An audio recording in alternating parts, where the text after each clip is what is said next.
Good evening, everybody, and welcome to Chainbreakers Talk Show. I'm your host, Trista Overby, and today we have a special guest. I'll let you introduce yourself. My name is Nadia. Thank you for having me, Trista. You're welcome. And today we're just going to have a simple conversation on toxic conditioning, especially as it relates to dysfunctional family systems. Um, Let me first say this as well. The flyer that I posted, I pretty much posted that flyer in a hurry. I was out of town last week and I was trying to do all this stuff on my cell phone, my little tiny cell phone. So I forgot to erase the teaching moments lettering from the flyer. So this isn't actually a teaching moment. Instead, it's just a general conversation that Nadia and I will be having on toxic conditioning. Okay. The first thing Perfect. I want to do, Nadia, before we get into our conversation, I want to simply just read the definition on what conditioning means. Mhm. I have two different definitions, and the last one is the one that I like better. But conditioning is a process of changing behavior by rewarding or punishing a subject each time an action is performed until the subject associate that action with pleasure or distress. And the second one is the process of training or accustoming a person or animal to behave in a certain way or to accept certain circumstances. So when you hear those definitions, what comes to your mind? Or shall I ask, what's the definition that you had of toxic conditioning before hearing the actual definition? When you think of the word, what do you think of? Conditioning or toxic conditioning? Toxic conditioning. And the reason I want to specify is because I believe that we all as humans, we all have some level of conditioning. It's just how it works. But I believe that there's conditioning that can be beneficial and helpful to someone. But then I also believe that there's conditioning that can be toxic or harmful to people. hmm I agree. Um, so when I think of conditioning and toxic conditioning, I think of learned behavior.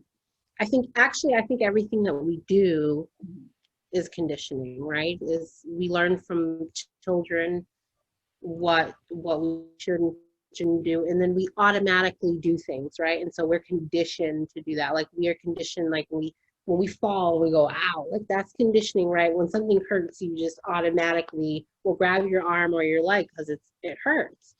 So when something is toxic and you're conditioned into it, it can be when it applies to family. Um, I would say negative behaviors like yelling, screaming, hitting. Like those are what people think are normal behaviors. We're conditioned to think like it's normal for my parent to be yelling and screaming in my face when that's actually not normal. That's toxic conditioning, right? And then you take that out into the world and you teach it to other other people and your kids, and it keeps going. So yeah, that's what I think of. Okay.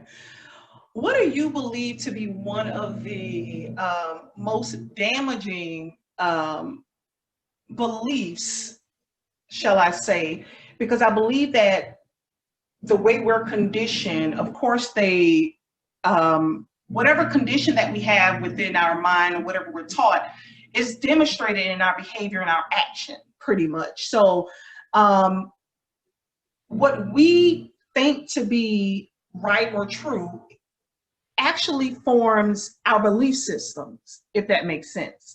So, what do you think to be one of the most damaging beliefs that we have concerning toxic families or toxic parents?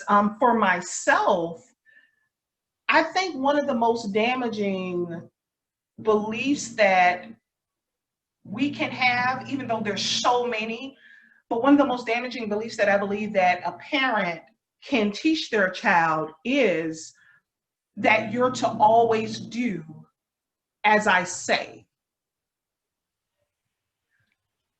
To me, that strips them of independence, that strips them of the ability to think for themselves. So for yourself, what would you say one of the most damaging conditions or beliefs that we carry in toxic family systems? The most damaging, In your by far, for me and for most people that I've seen that come from a narcissistic family dynamic, is you're taught that no one will love you more than your parent, right? And if your parent loves you in a very conditioned way, like it's not unconditional, it's conditional, then you you grow up a mess, right? Because then you believe, well, my parent really didn't love me all like that. Like it wasn't that great. So then I am undeserving of love, or like I have to do certain things for love, or I have to this, and I might get a little bit of love. I mean, that is the most damaging thing, is like you're not really deserving of love, right? Because even you turn it on yourself too, with self-love, where you're like, my parents don't love me, the people outside don't love me, and so why should I love me, right? Because we get our own self-love as children because we get it reflected back from our parents. So when that doesn't happen the right way, it throws off our own inner self-love, or whatever you want to call it. Mm-hmm. So I agree with you. I think that what you said was important, but I think the way, like if you're not loved appropriately by your parents, it's a hard climb up. And I think it's responsible for so much of the, what I hate, struggle love that everybody's justifying, or everybody think is the it's the way. It's the way, Mm-hmm. especially relating to women. You know, I'm a woman, so I'm going to speak from that standpoint, especially a Black woman. I mean, I'm going to keep it, real on this one. For some reason, it seems as if we have been conditioned in some type of way to feel as if we have to be the fixers, we have to build a man, that we have to accept people as they are. Pretty much our feelings, our needs, our wants simply don't matter. A lot of us have been conditioned to be codependent, in my opinion, and we're just basically taught to take anything, and that if you're not struggling, to build this relationship or build this man, then it's not worthy of having. And if you are a woman that have some type of standards, then you've been conditioned to believe that you're wrong for wanting more. You're right. Right. I mean, I remember in my last relationship thinking like love is hard. Mm-hmm. I remember writing that too, so on the internet somewhere, like, oh, love is hard. And now being out of it and being in a healthier place and realizing, no, love shouldn't feel like that. That wasn't love. That was something else, that I was conditioned to believe, that love can't come easily to me, that love shouldn't feel good, that I have to struggle for it, that I have to deal with somebody else's mess. And guess what? We don't have to deal with somebody else's mess, right? Because real love, and I'm not saying relationships are easy, but you shouldn't feel abused. You shouldn't feel neglected. You shouldn't, I mean, all those negative feelings, you shouldn't feel those all the time. That's not healthy. And so, yeah, I don't know. We are as Black women conditioned to believe that we need to accept men, Black men, the way that they are. We need to raise them. We need to do for them, and we just need to wait, because one day things might get better, right? We all, our grandparents, they might have gotten better, or end up in a nursing home and they're laying next to each other in the nursing home, and I don't know, is that the better? Like, is that what you were building up for? Like, I don't want that. I'd rather be by myself, to be honest. And that sounds,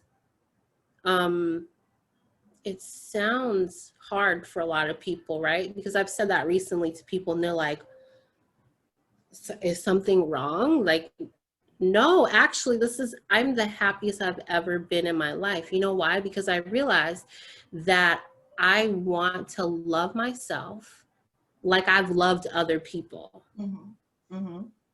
And when I'm done loving me completely, then maybe I'll share myself with somebody else. And they need to love me the way that I'm loving myself. And that's how I know that I am in a healthy place. Right. And if you can't feel that way, then you're not in a healthy place. Right. And you probably shouldn't be dating.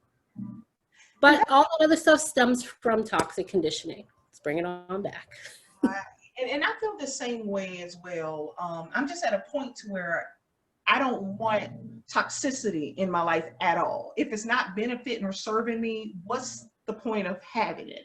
And I think, I mean, we can relate this to conditioning. I think a lot of people hold on to toxic relationships, toxic family, relationships, because we've been taught to, oh, well, your parents can treat you any kind of way, or family can treat you any kind of way, and you're to accept it.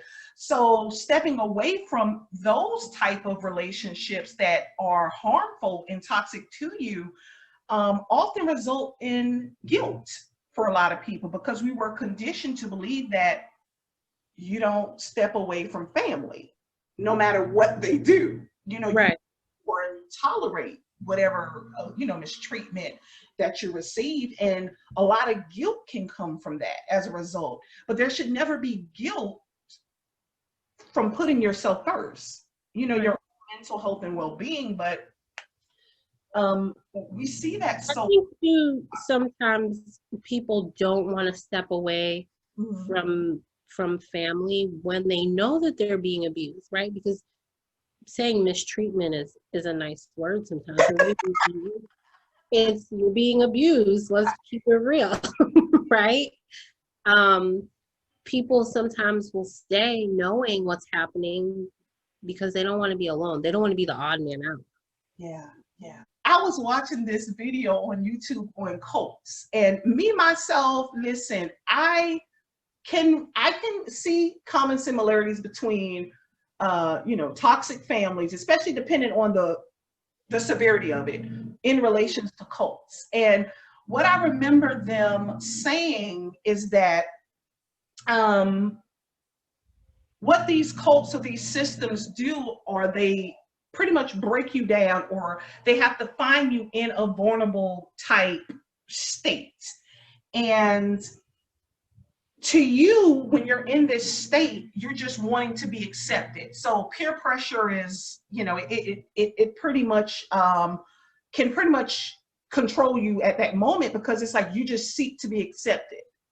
And it just relates to, the toxic families in that sense of you wanting to be accepted. So it's kind of like you go with whatever because you don't want to be the oddball out. And when you're in that state, whatever is considered normal by the masses, you kind of just gravitate towards that and accept it as normal. So it's similar to being within a toxic family. Even though a lot of what we're taught, if not basically everything, is abnormal, we're going to accept it as normal because the masses are doing it. So because your mom and them doing it, your grandma and them doing it, your brother, sister, and everybody else is doing it, even though it's toxic, it could be lies, it could be wrong, but because everybody's doing it and I want that acceptance, I'm just going to flow along with it. Right.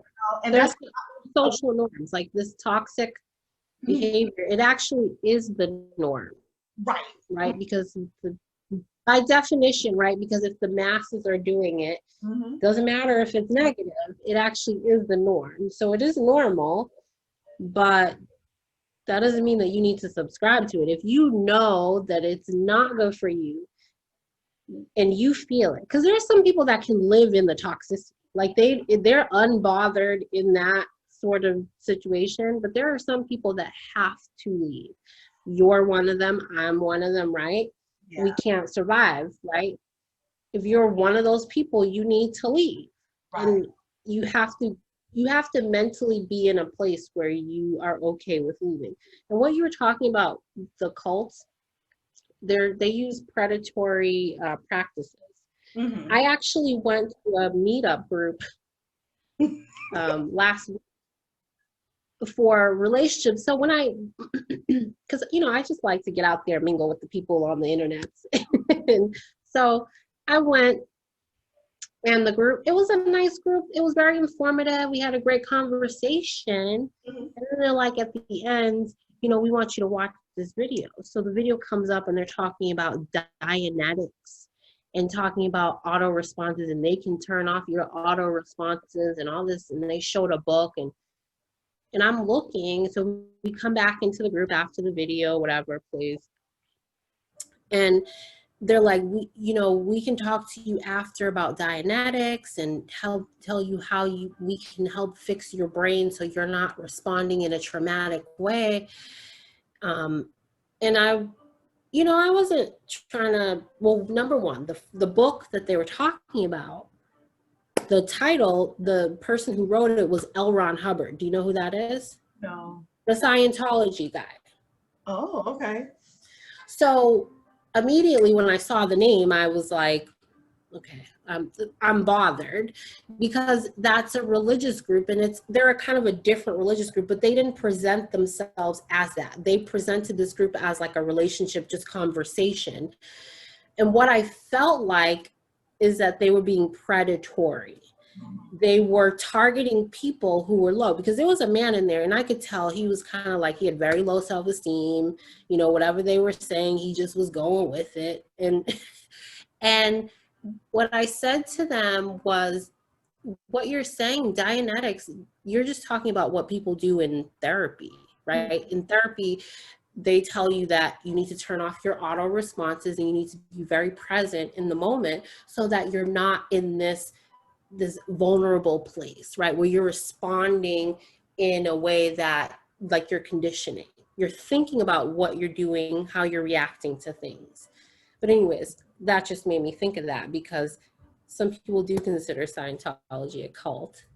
I don't know, but I do know that I didn't like how they presented that group. It's funny because that's usually how they draw people in, some type of, religious type, organization that they would try to use to pull people in. Mm-hmm. I heard one story of how they used, okay, yeah, we're just having a small Bible study group. And then that was their way of kind of introducing people to it. So they use stuff that, I guess you could say, more common type tactics. It's just sad though, because well, they're targeting people that they are in a low place, right? Because the people that were going to that relationship thing are people looking for help. I mean, I was going for a nice conversation, but I could tell that the one guy, he was really into it because he really struggled, and he was looking for answers. He wanted somebody to tell him how he could be better in relationships. And so, and it's fine that they're a religion that's out there, and if they're really trying to help people, they should present it that way. Scientology presents relationships instead of not saying what it really is. Yeah. Right? Mm-hmm. So it's just dishonest. And you shouldn't go into any religion, any group that isn't honest about what they are, what they're doing. Right. It's and speaking on the dependency, when you were speaking about the guy that you said he was really into it, looked like he might have been in a very vulnerable state.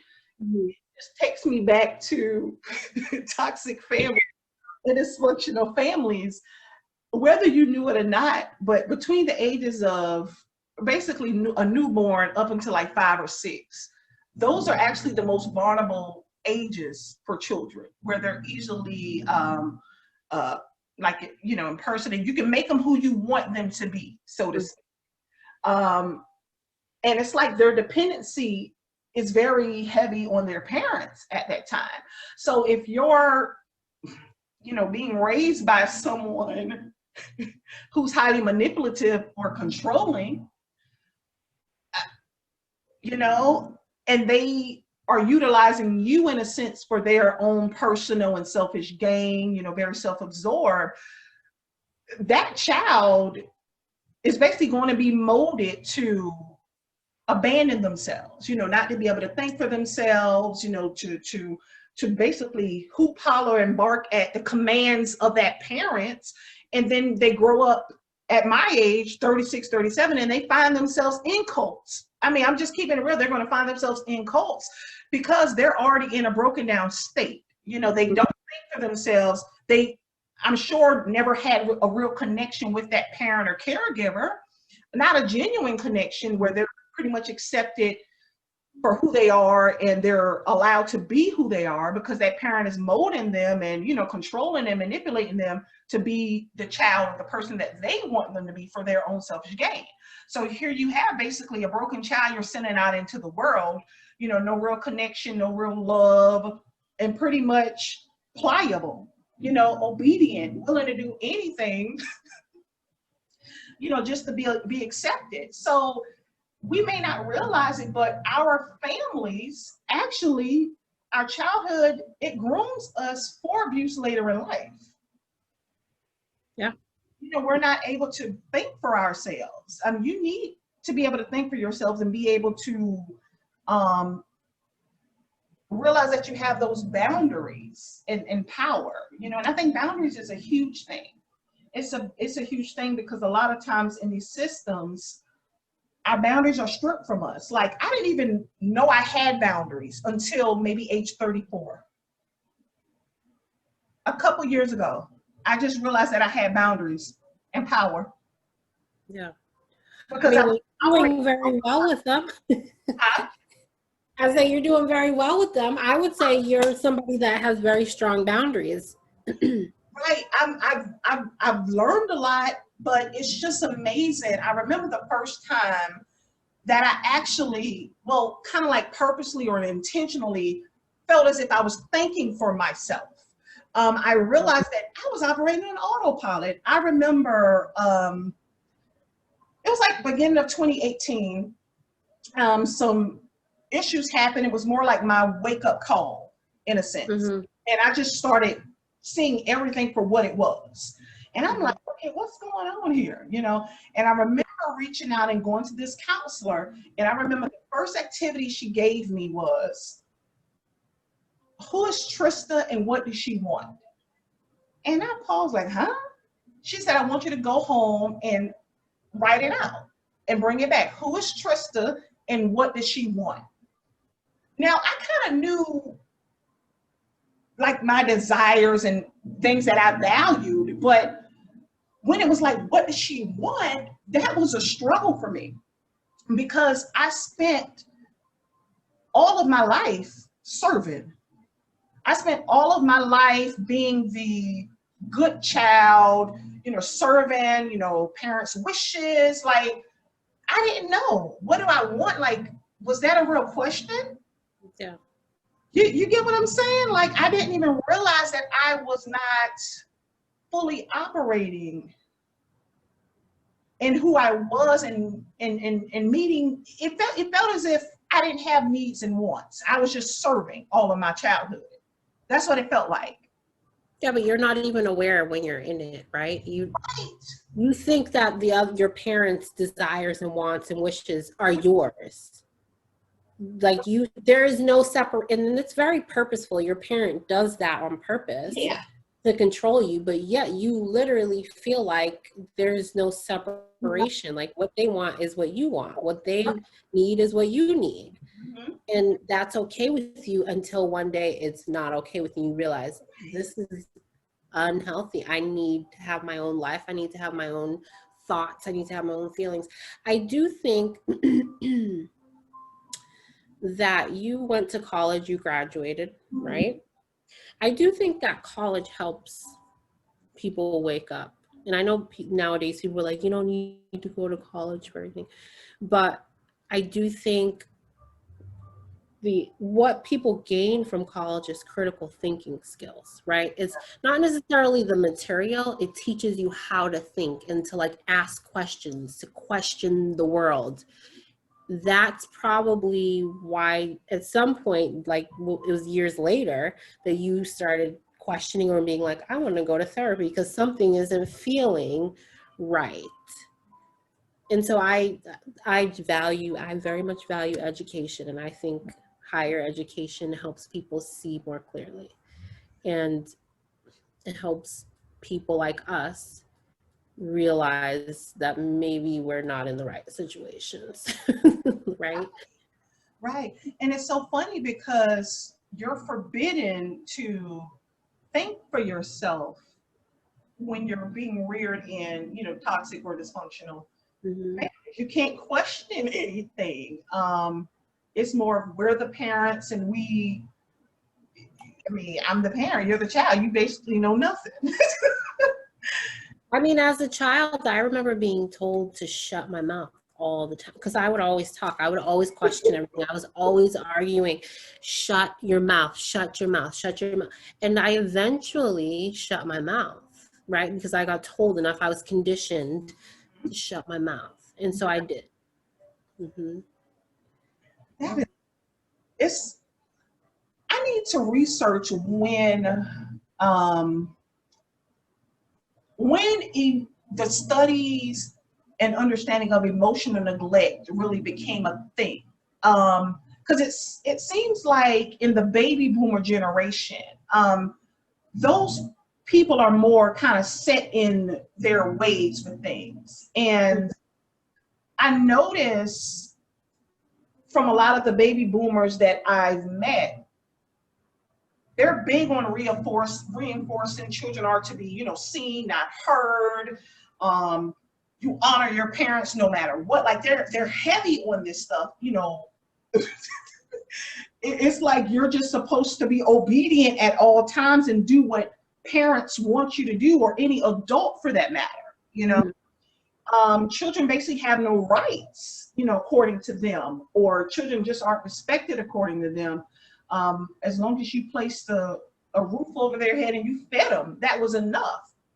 And I just wonder, and I'll research this, on when did the whole understanding of emotional neglect come about?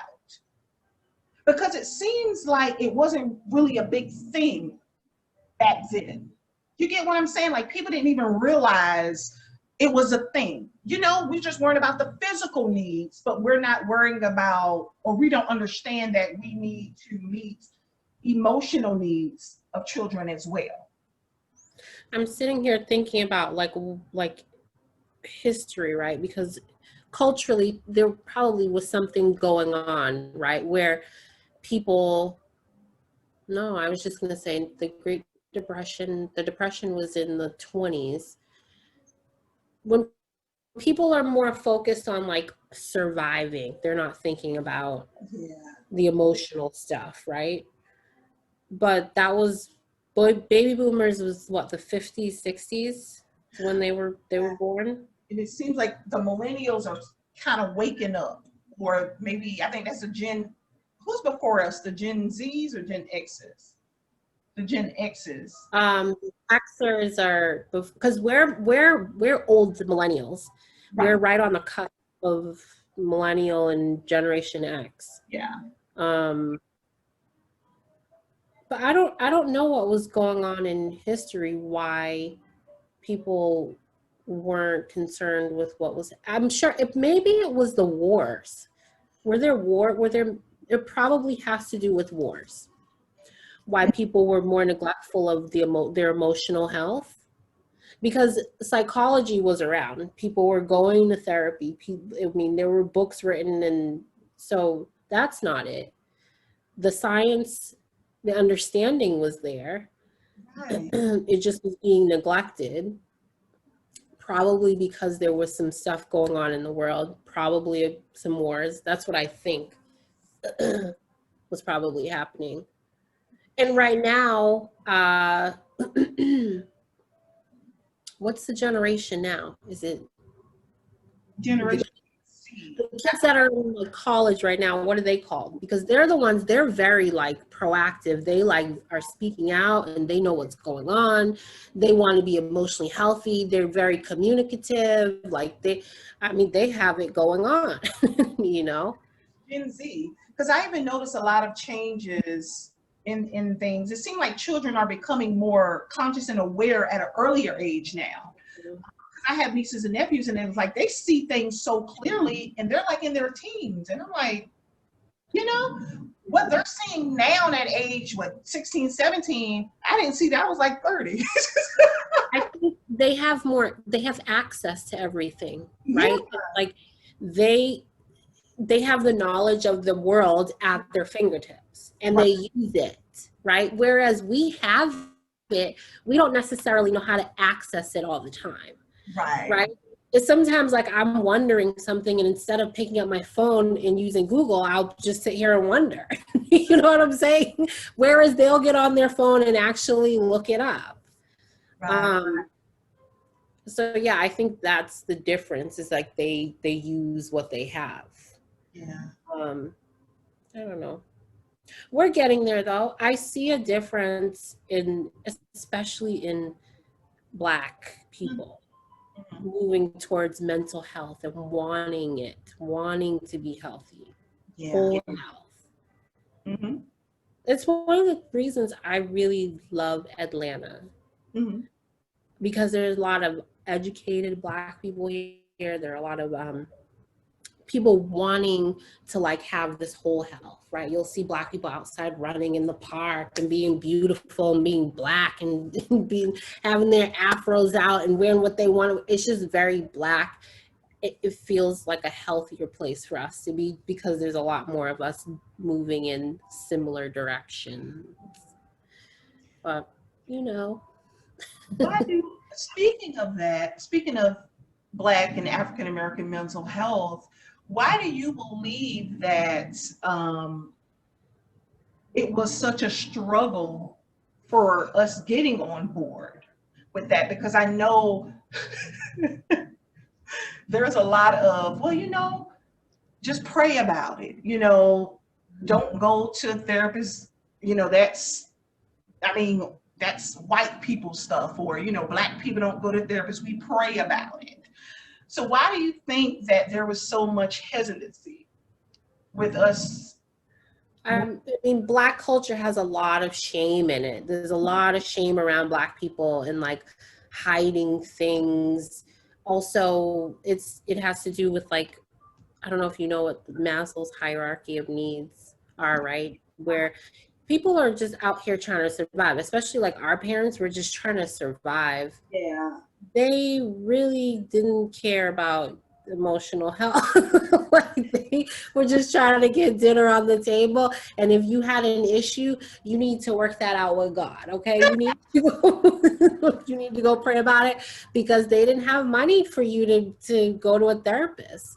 And they really didn't understand what it was in the first place. You know what I mean? And they weren't investing the time in that, So, things are changing, but that's what it was. And, I don't know where the shame comes from in our culture. I really, I don't know. I mean, do you have any idea? Well, when I think of the word shame, I think that I'm bad, I'm defective in some type of way. To me, that's what shame means. I'm bad, I'm defective. As Blacks, we have a history of oppression. Even though we may not be physically, in a sense, involved in slavery, but I do believe that mentally we're still oppressed in a lot of areas. So speaking of trauma, that's something that we have to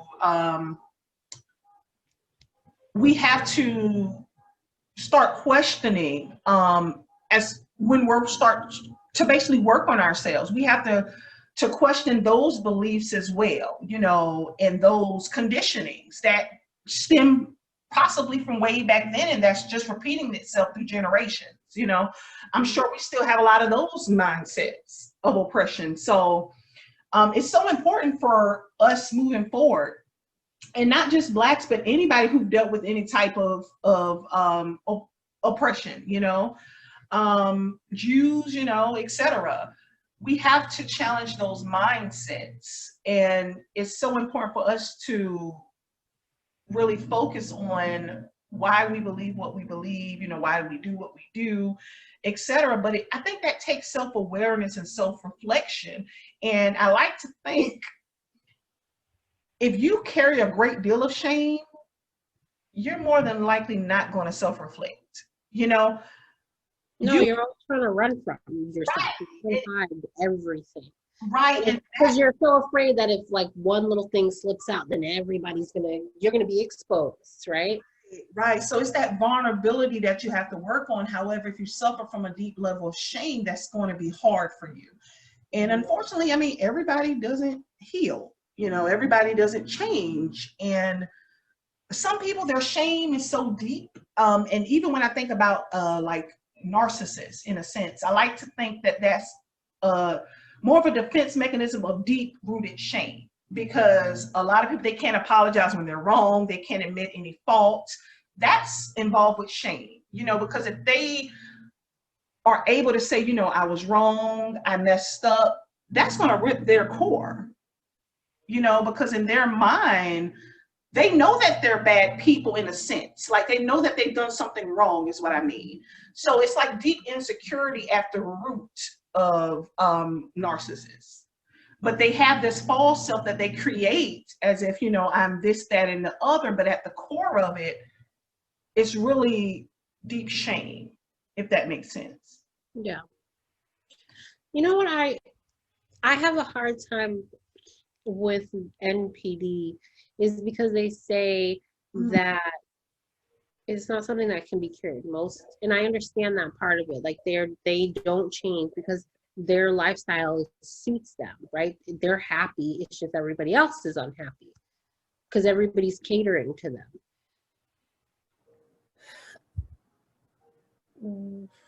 But they have to be unhappy. Do you understand what I'm saying? Like there has to be, you have to spend a lot of, like I think about all the stuff that my mom does and like the control. That's a lot of mental energy. You understand? That's a lot, like all of that, like calculating what people are going to be doing, playing the long game with like 5, 6 different people. How do you have time? You know what I'm saying? Like, how do you? I'm trying to worry about me and getting myself together. You're controlling yourself and like 6, 7 other people and an extension of other people. Yeah. How? And you're happy? I don't believe that they are. I really don't believe that they are.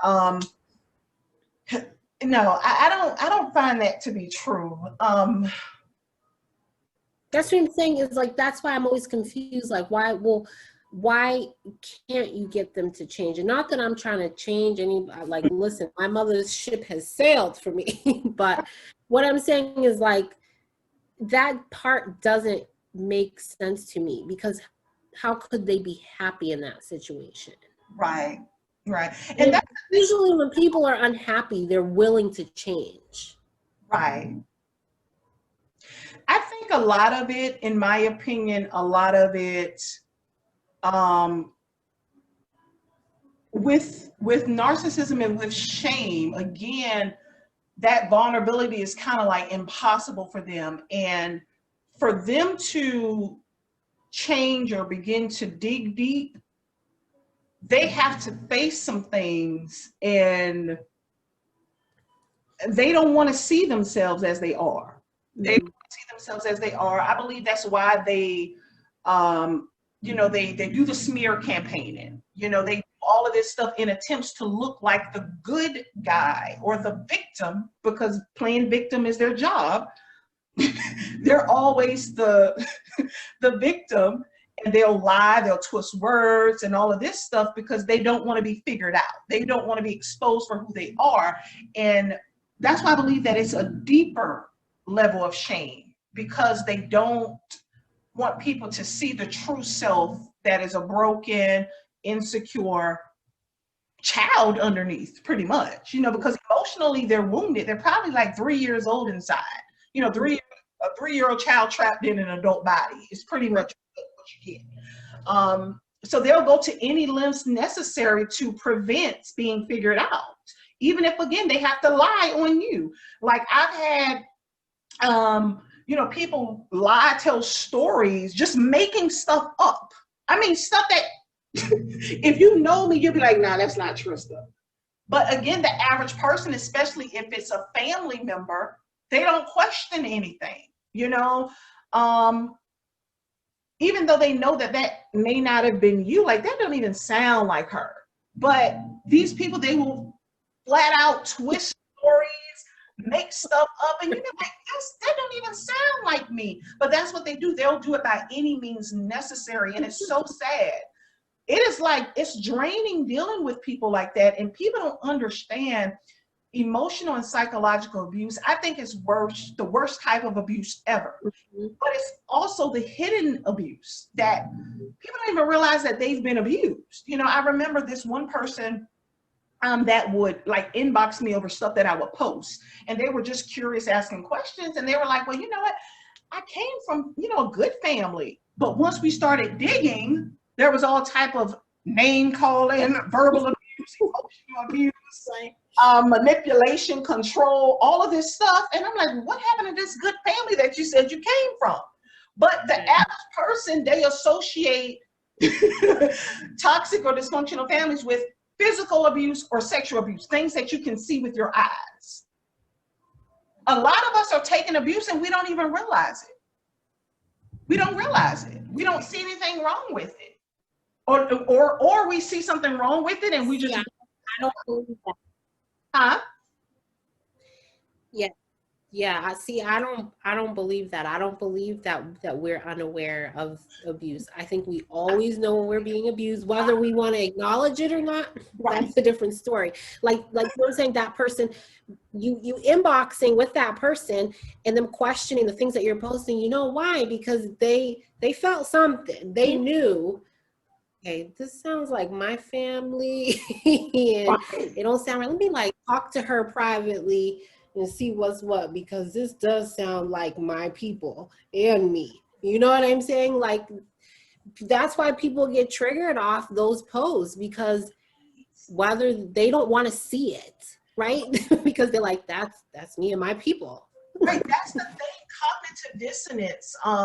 Because when we grow up in dysfunctional families, we're basically taught to live in the now. Now, I don't care how brainwashed you are or under how much mind control you're under. Like as a child, I feel like you're the truest thing to authenticity. You know something's wrong. You don't even need anybody to tell you. Your body, you know when something is wrong. I knew my family was dysfunctional at like age 6 or 7. I was like, there has to be more than life than this. Something's not right. As a child, like, where did I get that from? But I knew something was wrong. You know when something is wrong. So with cognitive dissonance, that typically occurs like when people are triggered under certain posts that I may post or whatever. It's usually the same few people that are triggered by them. But typically what happens with cognitive dissonance is you hold two opposing beliefs. So here you go. Oh, my parents were the truth, so to speak. Oh, they were abusive, they were manipulative, they were this, that, and the other. And then here goes the lie or the denial that you're living in, that you've been taught, or that society is kind of riding your back with. Oh, your parents did the best they could, blah, blah, blah. You forgive, and forget, and all of this stuff. So these are two opposing beliefs. So when you are presented with truth, when you're trying so hard to stick to that denial, but you know that there's truth in what you're saying, and you know that it's wrong. So next thing you know, somebody presents truth to you, and you know deep down in your soul that it's correct, but that cognitive dissonance, and you may not even realize that you're doing it subconsciously, but it's as if you feel as if you have to defend or defend that belief that is actually a lie, you feel like as if you have to defend that to death. What I notice is a lot of people on my posts, when they're triggered, they say stuff that don't even make sense. And you be like, no, seriously, that's how you know that they're. Well, I know, because I've seen some people underneath your post, and I'm like, girl, that didn't even make sense. Like, that's not even what was being talked about. Because they're having a conversation within themselves. You see what I'm saying? And they're projecting what they filtered out through their, what's the word? That they filtered out through their faulty lenses. And they're having this internal dialogue with themselves now. And they're taking what I wrote that triggered them, and they're projecting what their what they perceived it to be through their faulty lens. And they start typing all of this stuff under my post. And I'm like, what are you talking about? Again, throwing me for a loop. I'm like, what is going on? And now I'm at the point where I just know, oh, they're just triggered. You know, but yeah. That's a sign of, like, I'm sure CPTSD, like, people are living with post-traumatic stress. And they don't even. It's funny, but it's not funny because it's real for some people, right? Like, and I'm able to laugh about it because I'm out of it, because I don't need to hide. I don't get triggered by this stuff, because when I see the truth and I know the truth and I'm about the truth and I will speak my truth, Right. I don't have, when somebody posts something, I don't have those problems. Right. It's like, you know what? I want the truth. That's the place where I'm at in my life. Like, I want truth. And what actually set me free from the pleasing or the looking for validation from my family, you know, when I decided to step away from my sanity and stuff from my parents, I had to face reality. That was what set me free. Acceptance. And I had to face reality. I had to stop wishing and hoping and all of this stuff. And I had to look at it for face value. I had to call a spade a spade. I could not live in the now any longer, because the now was killing me. Yeah. It's when I called it what it was, when I felt as if I was free in that area. Like, you know what? I can't keep, no, it's like, it's a very uncomfortable place to be. And what's crazy is, like, well, for me, I don't know if this happens for you, but when I say the truth, some people will be like, oh, no, girl, no, they'll try to, like, push me into delusions. Like, no, that this is my life. No, I lived through this. And so I'm telling you that my mother doesn't have the capacity to love me or anybody else. And this is the truth.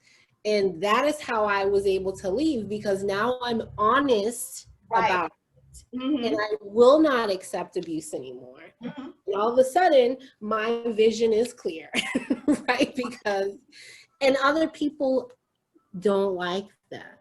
They don't, because actually your truth is exposing their denial. Mm-hmm. And it's just amazing. Like, now, once you understand that and you understand boundaries, you realize that most of what people say and do have nothing to do with you. Yeah. It has nothing to do with you. Like, I remember when I first was, you know, going through my little, like, my decision to, you know, stay or distance myself. And I remember reaching out to, I guess you say, you know, family member that I thought would, you know, support me, because we've talked about this stuff before. So I reached out to them and I was like, you know what? I'm going to step away. They made it about them. Oh, I can't see myself stepping away from I can't see myself. Just invalidated me, shamed me, made me feel all kinds of ways by making it about them, even though they didn't directly say you shouldn't do X, Y, Z. They indirectly said it by making it about them. Right, by making the situation about them and invalidating me. But in my mind, me knowing this person, I said to myself, oh, yes, you do need to walk away. In my head, because I know their situation. Like, you do walk away. But again, when we're in it, we normalize it, because we're just taught to accept and tolerate what we're dealing with. So there's a lot of people, yeah, And you don't want, and they don't, again, they don't want to be the odd man out. They right. don't want to be lonely. They don't want to be the one, right? And that's a real thing, because I want to talk quickly about that. Is when you leave a family dynamic like that, you will be under attack. That's what I Yeah, tell people. You yeah. will be under attack. And that is not for the faint of heart. It's not for, if you don't have yourself together, it will break you and you will go back, because actually people do leave and then they end up going back because of that. So that's a real thing. And I don't want anyone to feel like maybe like we're saying like, oh, it's nothing, like you just Oh no. walk away, it's no, it's an ongoing thing, because I'm over a year out, and there's currently a smear campaign going on. you know you know what I'm saying, like, and I haven't talked to my mother, my family, in over a year. And so of course it always has it stings a little bit. It will always, I think, sting a little bit. But what I'm trying to say is, like, you have to be strong. You have to be mentally strong to walk away from your family. It's a very difficult thing. It's a very hard thing that you probably need. I went to counseling quite a few times. Whenever I feel like I need to drop back in, I drop back in, because it's hard. Yeah. And you're needing to find your tribe. You need to find people that care about you, that are in alignment with you, that understand what you've been through, your struggle. Right. So Right. that's what I just wanted to say. Yeah, and it's so amazing once you kind of come out of the system that so many of us are operating under, you start to feel like the oddball out, and you start to feel like you said, oh, well, something's wrong with you for stepping away from abuse. Because again, we're taught, you let your parents manipulate, you let your family control you, you allow it, you allow the emotional abuse, you just take it. But once you wake up from that, it's like, it's hard to it becomes difficult in a sense of, let me say this, it's difficult, but it's a blessing and the greatest thing as well, because you get to experience things that you've never would have experienced had you stayed in that bondage. Mm-hmm. But the difficult part is, especially after you first come out, that struggle of finding those connections, those like-minded people, and kind of going through the process of transitioning out, because I had to get rid of old friends and, people that I was clinging on to just out of, normalcy. It's just, I'm used to it. We were friends since elementary, but then again, we have no connection. You know what I'm saying? Like, it's no beef. We just, Yeah. we weren't. Sometimes there is a little bit of beef, because let's be honest, because sometimes people, you were willing to accept some things that you shouldn't have been. Yeah. Backstabbing, the talk, the gossiping, and you know what I'm saying? All that stuff that was acceptable to you is no longer acceptable. And so there is a little bit, I'm not saying you literally want to fight somebody, but you're like, I'm really not feeling you anymore. Right. I'm just not. And that's okay. Yeah.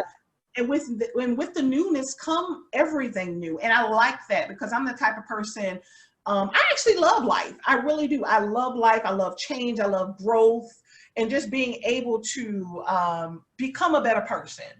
That's something that I've always said, like, I want to become all that God has placed me here to be, and experience everything that He has for me. And we cannot do that staying stuck in, those old places, so I just, Right. everything that's to come is new, and I like that. And I feel like for the first time I'm seeing things totally different. Like, I even remember kind of having the mindset of feeling as if I had to just kind of take whatever, in a sense. Like, for instance, even when it came to relationships, I always knew what wasn't for me. However, I felt as if I was kind of allowing other people's, well, you should do this, that, and the other, um, push me away from what I really knew. And Mm-hmm. again, you know, growing up, you know, it was a lot of that. I felt as if I was I was different, but I felt as if I was often dimmed. Like my light was often dimmed because I was different. I remember being criticized by one of my siblings a lot because of the things that I did not choose to do. And even friends, you know, certain things I just didn't do or want to do. And I was pretty much made to feel like the oddball out because I didn't do certain things because it just wasn't who I was or what I desired to do. And I remember feeling as if, well, maybe something is wrong with me because I desire this or I desire that, you know. And I remember, as it pertains to the opposite sex, Michelle Obama. It was some speech she was given, and that thing gave me life. It was along the lines of not settling and going after what you want. And as women, we can have all that we want. You see what I'm saying? This whole topic of being an independent woman, and you're made to feel as if, oh, you can't reach too high or you can't want good things. You have to come on back down. Everybody's wanting you to conform to make them feel better. And I felt like those are the type of people I was around all my life, even in my family. I felt like I was around people who who needed you to conform or be average so that they could feel better about themselves. But I just felt like that wasn't who I was supposed to be. But again, when you're around people, you start to feel as if something's wrong with you. And that's what I was, you know, feeling. But now I feel as if breaking out of that box and getting from around those people and changing pretty much my life, I feel so much better as if I'm looking on a greater, like my vision is greater. Anything's possible. I know exactly what you mean. Right. Because that's how I was growing up. I always felt different.